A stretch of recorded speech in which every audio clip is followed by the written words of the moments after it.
Hey everybody, welcome back to History Gossip. Today we're going to be talking about Alexander Hamilton. So I'm a really big fan actually personally of Alexander Hamilton. I have been since I think the 5th grade is when I found out about the musical itself, Hamilton, and then I just became an overall fan of just everything with it, like the history and all that. So I want to make sure you're looking, smelling, and feeling good. So yeah. So I got my daily Dr. Pepper, so take my swig. Is that what it's called? It's my favorite drink. I have one like pretty much every single day. Don't judge. Okay. So we're gonna start with his early life. So early life and who he was, if you don't really know who he is, he's on the $10 bill. Basic information, he is on the $10 bill. Okay, Alexander Hamilton was born on January 11th, 1755 or 1757.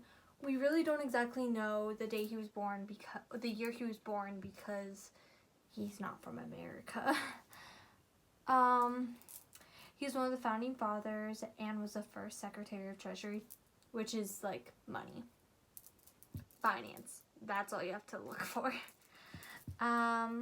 He is from Charlestown, a small area on the British island of Nevis, or Nevis. You pronounce it how you feel. His parents were Rachel Fawcett and James Hamilton. His mother was a French woman and his father was a Scot. His father left him and his mother and his younger brother.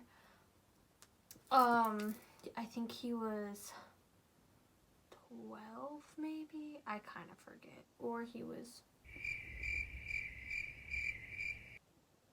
might have been 8. He was either 10, 14, 12, or 8. I don't exactly remember.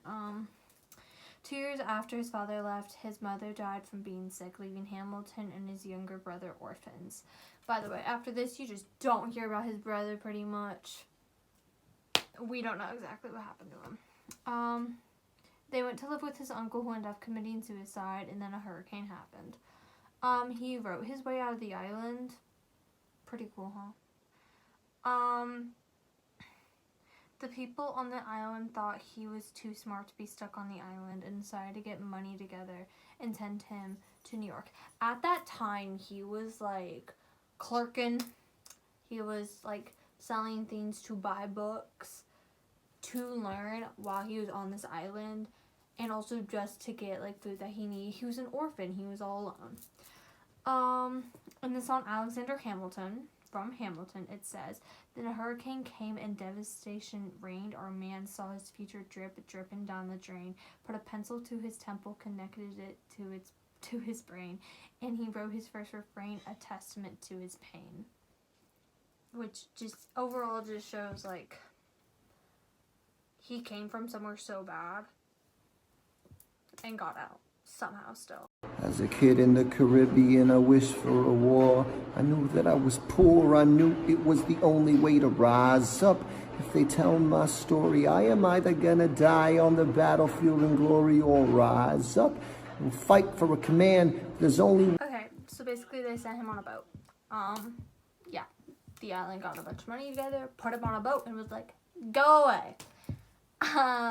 So when he got to America, I don't know, in 1773, he was 16 years old, supposedly. As I said earlier, we really don't know exactly what year he was born, so that's the estimate, is that he was just 16 when he showed up. And he enrolled into King's College in 1774, which is now Columbia College and is one of like the top colleges in New York and in the world. It's like kind of around, it's not like there's obviously like Harvard, Yale, and Stanford. It's kind of a little bit under that, but still pretty big. But because Alexander Hamilton is dumb, he dropped out to go into the war, which personally I think, as I just said, is very dumb for him to do because he was too smart to be in this war. Like, dude, you got sent off an island. Yeah, go for what they sent you for. He was always saying that he wanted to fight, not write. It's dumb. Hamilton was in the war, and George Washington and troops were in the New York harbor.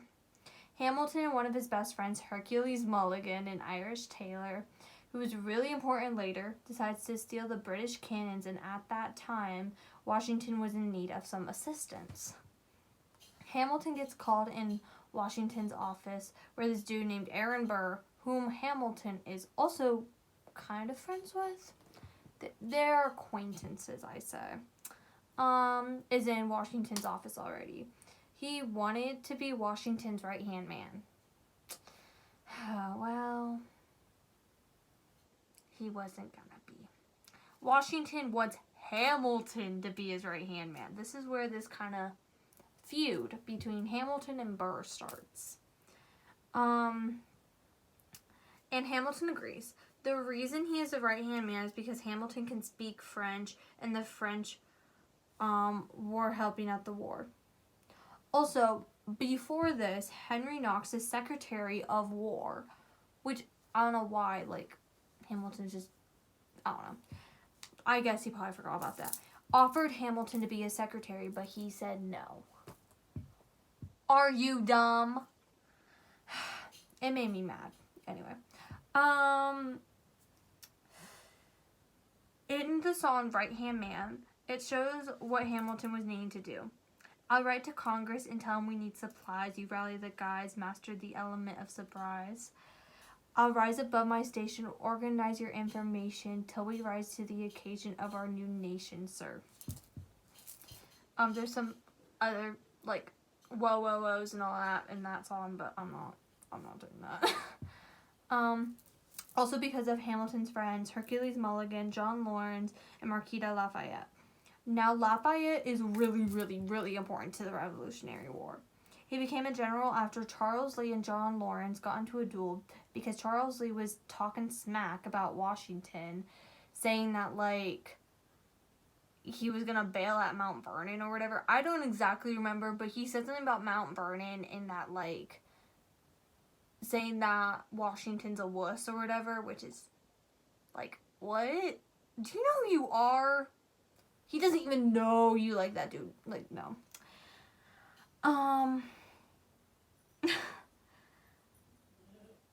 But he was being a complete sissy and was just retreating instead of attacking.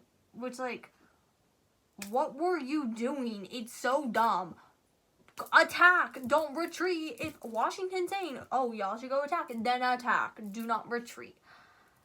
I think it was dumb for him. The one thing is, though, is that he is French. Lafayette is. And no one else knew how to speak French except for Hamilton. Also, Hamilton was the only other immigrant who was that high up in power in the war. Now, Hamilton got put on leave when he had John Laurens duel Charles Lee.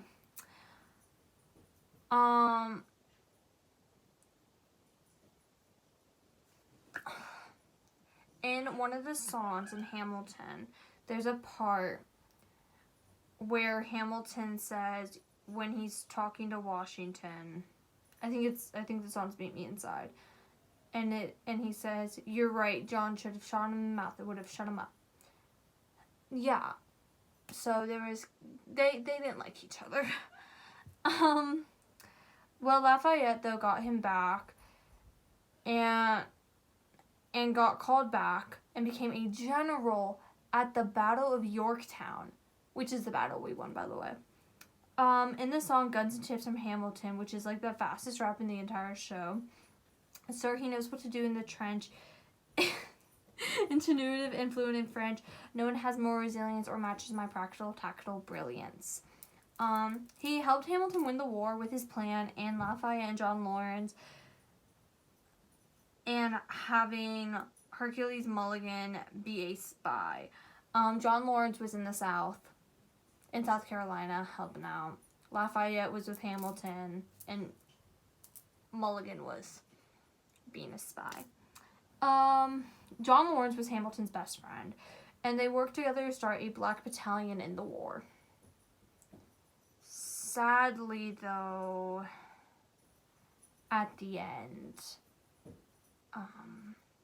John Lawrence ended up getting shot by a British troop and died.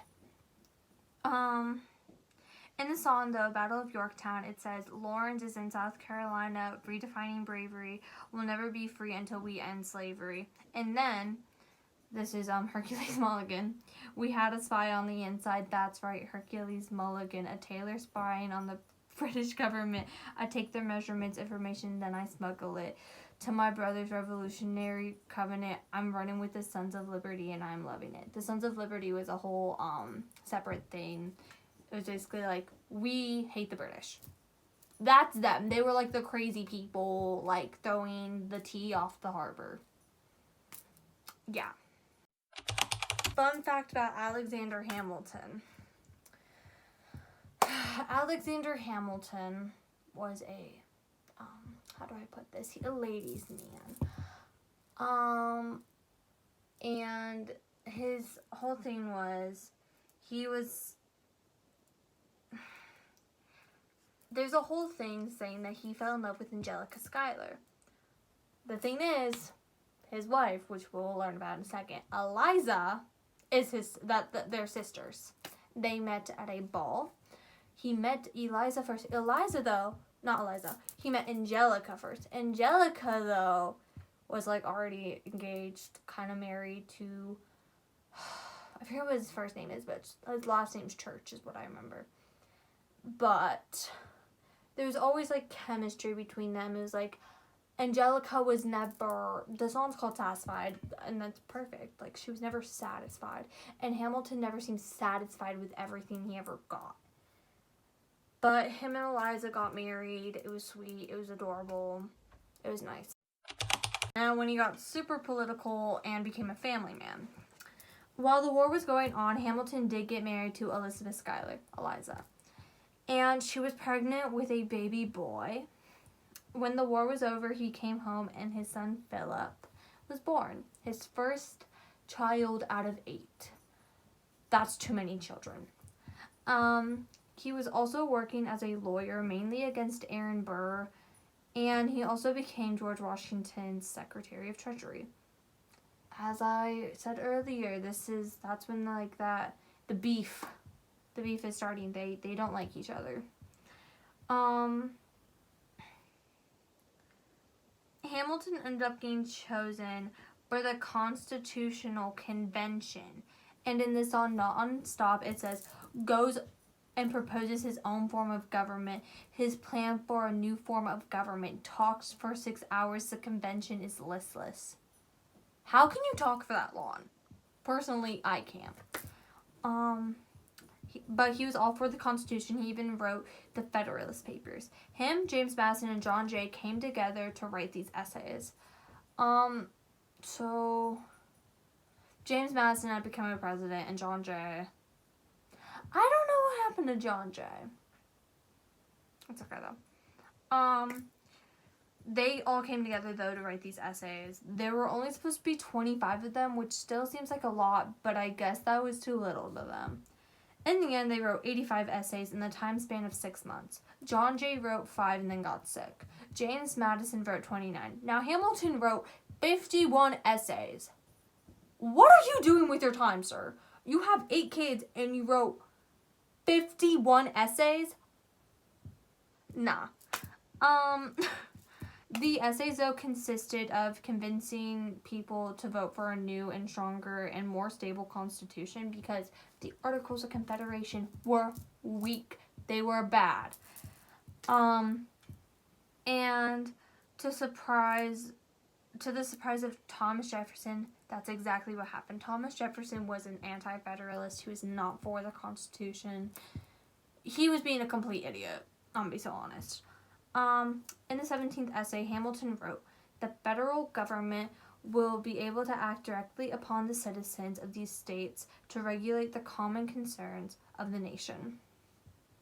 Slay. Which he believed was super important towards the preservation of the Union. Now, when this was going on, Thomas Jefferson just basically got back from France. Because he was our ambassador of France and helped Lafayette write their own Declaration of Independence. He also supposedly, this is all allegedly, supposedly, according to Hamilton the musical, which is all based off from this book by Ron Chernow, that Jefferson was getting high with the French. But that's allegedly. Also, speaking about the French, the U.S. was supposed to help them with any disputes since they helped us. Well, King Louis got his head chopped off, so that just didn't happen. In Cabinet Battle 2, Hamilton says the president isn't going to bring the nation to the brink of meddling in the middle of a military mess, a game of chess, where France is queen and kingless. We signed a treaty with a king whose head is now in a basket. Would you like to take it out and ask it? Should we honor our treaty? King Louis's head, do whatever you want. I'm super dead. And guess what? Washington agreed with Hamilton, saying Hamilton is right, or too fragile to start another fight. Sure, when, and Jefferson then says, but sir, do we not fight for freedom? Washington then continues, sure, when the French figure out who's going to lead them. This is very dumb for Jefferson to say, by the way. The people are leading. Washington comes back and says, the people are rioting. There's a difference. Frankly, it's a little disquieting. You would let your ideals blind you to reality. Which, hello, bars. Let's be honest. Okay, for the third intermission, we're going to invite my brother, John. Hi. Just to help me guess this. Well, he's gonna ask me this Hamilton lyric, and I'm gonna have to guess like what song it's from. Okay. What's the lyric? When you got skin in the game, you stay in the game, but you don't win unless you play in the game. Okay. Got skin in the game, playing the game. Oh, wait for it. Nope. No, the rumor happens. Yes. Good job. Yeah, but it has part of wait for it. And that's Hamilton's lyric. Get love for it, you get hate for it, you get nothing if you wait for it, wait for it, wait. Okay. In the biography about Alexander Hamilton by Ron Chernow, it shares Hamilton's entire life. This thing is, let's see. I'm not counting notes or anything. There's a lot. Oh, not acknowledgements. Okay. There's officially 731 pages. This entire book in 8th grade. Okay. One of the things it shares is Hamilton began to fiddle with ideas for creating a national bank through a mixture of foreign loans and private subscriptions. It's on page 110 to 111. 10 years before the National Bank got confirmed in the book, it states, on April 30th, 1781, Hamilton sent a marathon letter to Morris. It runs to 31 printed pages that set forth a full-fledged system for shoring up American credit and creating a national bank. That's on page 135. Hamilton himself even said a national debt, if it is not excessive, will be to us a national blessing. It will be powerful cement of our union, on page 136. Now, he worked with Robert Morris to help create the National Bank. In the book, again, it states, his qualms, I think that's how you say it, were shared by Robert Morris, who sketched the broad contours of a program, establishing a national bank, funding the war debt, and ending inflation. That was the forerunner of Hamilton's work as Treasury Secretary. That's on page 146. Now, in the book, it says, Hamilton hoped that the Bank of New York would counter all the chaos by issuing its own notes and also listing the current exchange rates for the miscellaneous, I can't read, by the way, currencies. That's on page 171. Now, Hamilton was the one who wanted the National Bank the most, and he was right and good for wanting this. He wanted to get rid of the U.S.'s national debt because they were in a heap of financial trouble from the war. Hamilton got the U.S. out by having the National Bank set up. The National Bank finally started up on April 25th, 1791. When you go... I'm so sorry. When you go to the Treasurer Building in Washington, D.C., there's a statue of Hamilton himself. In the song, Cabinet Battle Number 1, it says, if we assume the debts the Union gets, a new line of credit, a financial diuretic, how do you not get it? If we're aggressive and competitive, the Union gets a boost, you'd rather give it a sedative. A civics lesson from a slave, or hey neighbor, your debts are paid because you don't pay for labor. We plant seeds in the South, we create, you keep ranting. We know who's really doing the planting. Which, this was against Jefferson. All the cabinet battles are in Hamilton. And it was kind of... Jefferson didn't want it. He thought it was dumb to have a whole thing set up. He thought, like, Hamilton's going to get all this power. Literally, it changed nothing. It was the exact same. It's just there's now a bank. And, he said some stuff, like, about Hamilton, and Hamilton took it personally and, went for what hurt Jefferson the most, which was the fact that he had slaves, and he did some messed up stuff to his slaves. And that he actually never really worked, like, a day of labor in his life. Power and kiss it, and Washington isn't gonna listen to disciplined dissidents. This is the difference. This kid is out. Okay, so mistakes and his legacy. For starters, Hamilton is a lot like President Bill Clinton. If you get what I'm saying. In 1791, Eliza took herself and her children, there's 8 of them, to go visit her father uptown, and her sister Angelica was there too. She wanted Hamilton to go with her, but he refused, saying he had so much work to do. He was always asked, why do you write like you're running out of time? Personally, if I were Eliza, I would be like, no, you're coming. Or I would stay and be like, okay, fine, whatever. Well, while she was upstate, he was having an affair with Maria Reynolds, which was the first ever political sex scandal. Which also, she was known to be a prostitute. And she knew that Hamilton had money. Well, Mariah's husband found out and blackmailed Hamilton into giving him money. In the song Say No to This from Hamilton, it says, I received a letter from a Mr. James Reynolds. Even better, it said, Dear Sir, I hope this letter finds you in good health and in a prosperous enough position to put wealth in the pockets of people like me down on their luck. You see, that was my wife who you decided to... Yeah. And then continued, and hey, you can keep seeing my something wife if the price is right. If not, I'm telling you your wife. Which, honestly, he should have just told his wife in the first place. He should have just went up and, like, I would have sent a letter to Eliza Hamilton being like, hey, Miss Girl, your husband cheating on you with my wife. But no, these people are nasty. Now, Thomas Jefferson always wanted to find something so bad about Alexander Hamilton.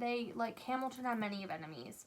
Him, John Adams, and Aaron Burr. John Adams, I really don't have much on him in this, but John Adams was pretty racist towards Hamilton, would say rude things to him because he was a Scot and he was ginger and all that stuff.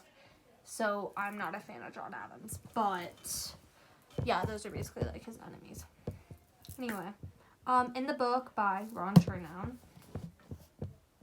it states Jefferson chose to misconstrue what had happened, interpreting the event as proof not just of Hamilton's love affair with Maria Reynolds, but of his venal speculation in government securities, exactly what Hamilton had striven to refute.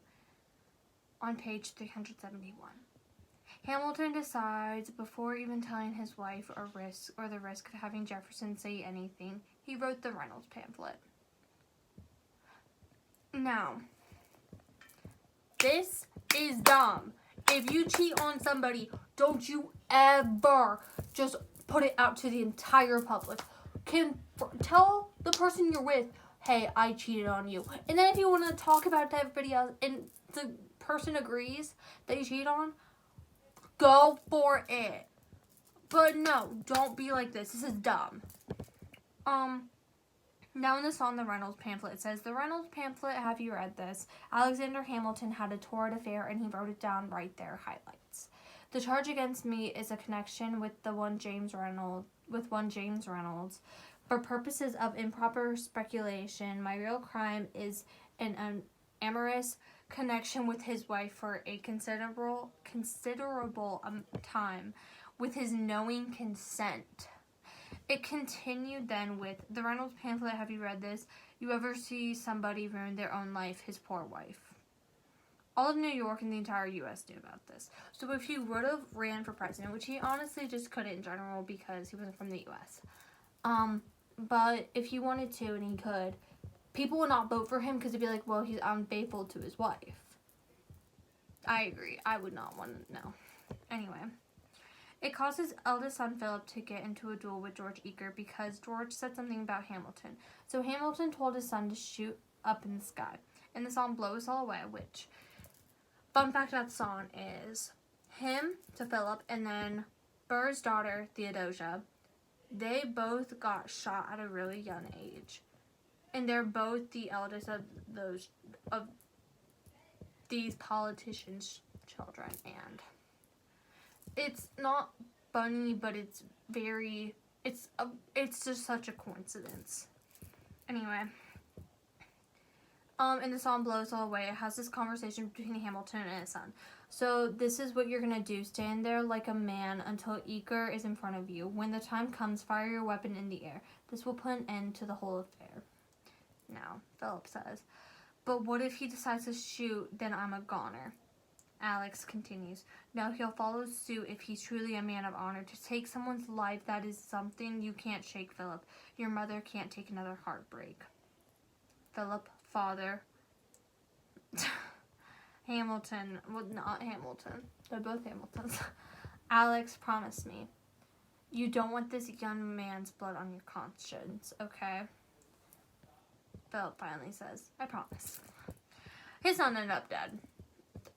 No crap. Like, we all saw it. After that, Hamilton and Eliza got over his affair and moved uptown with Eliza's father. They did the unimaginable. They moved where it's quiet uptown. Yeah. Now, as I said multiple times before, Hamilton and Burr always had this beef. And so, like, they're arch enemies. And Burr and Jefferson were going against each other to become president. As I said before, Hamilton was uptown. He was trying to stay quiet uptown. Hamilton, though, was the last and the final voter, and he voted for Thomas Jefferson, even though he and Jefferson have always been at each other's necks since he came back from France. Ow. In this on election of 1800, it says, "I have never agreed with Jefferson once. We have fought on like 75 different fronts. But when all is said and done, when all is said and all is done, Jefferson has beliefs, Burr has none." The conclusion of this is that Burr challenged him to a duel, and Hamilton agreed. Burr believed that Hamilton was taking every single chance away from him all the time. And he wasn't completely wrong. There were some things like Hamilton got to help out choose where the capital was going to be. Burr was not included in that. Burr was kind of just the dude who's known as, "I shot Hamilton." But in reality, he was actually also just another politician and was really important to us in the U.S.